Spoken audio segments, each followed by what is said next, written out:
My name is Sean, I'm 23 years old, and I have achondroplasia. My parents knew before I was born that I had achondroplasia. It was definitely something that was kind of thrown at them. I'm the oldest. I have triplet younger siblings, 2 boys and a girl. My house is very hectic. I was 3.5 when they were born, so a toddler and 3 little ones running around. I'm sure my mom had her hands full. We were always outside, we were always doing something. We always were being competitive, playing sports, just being kids, and we were all treated as one. It wasn't Sean this, Sean that. It was all 4 of us as one, which I think really, as parents, was something big, and it definitely contributed to the way I am now. When I was little, achondroplasia definitely played a big part in my everyday life. Going to the bathroom by myself was hard, opening doors was hard, getting in and out of cars was hard, the bus, carrying my backpack, putting stuff on shelves. Everything wasn't that easy, but it was a way of adapting that I had to do and I had to live with.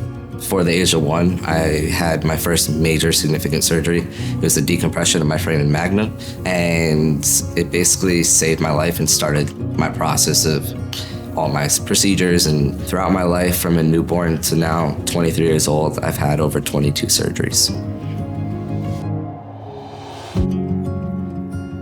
I hate to use the word PTSD, but PTSD is something that really comes into effect. And my last one, when I was 18 years old, mature, I'm an adult, the PTSD level just kicked in to an extreme. After that surgery, it's probably one of the most, the hardest thing I struggle with. Going into certain places, if something smells like anesthesia, I get the chills. Stuff that smells like iodine, certain musics. There's small little things that trigger stuff, and it just brings back flashbacks. Obviously, all good, all bad, whatever, it's life, you gotta deal with it, it's the process. But that last surgery, it was hard, but I'm grateful for having the opportunity to be able to do all of those and be the individual that I'm at now, because without them, who knows where I'd be, right? So it's all about the process.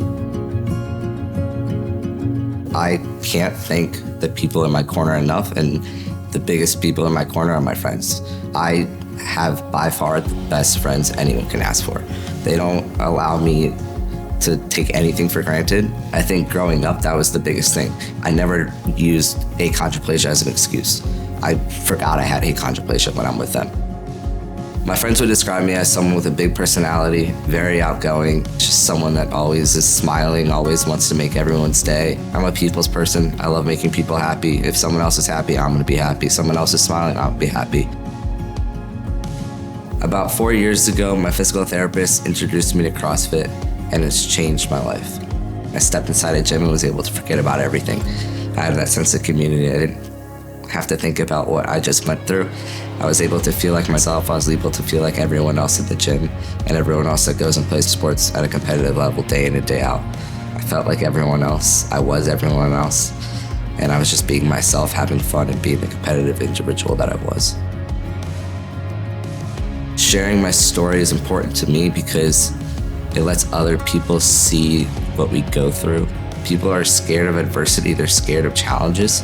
And having achondroplasia or skeletal dysplasia of any sort, you're gonna come across those consistently. And it's just the way of how you're gonna deal with them it's really gonna impact your life. Yeah, I have challenges, obstacles get thrown at me all the time, but it's the way of going about it and realizing there's so much more to life than just having achondroplasia.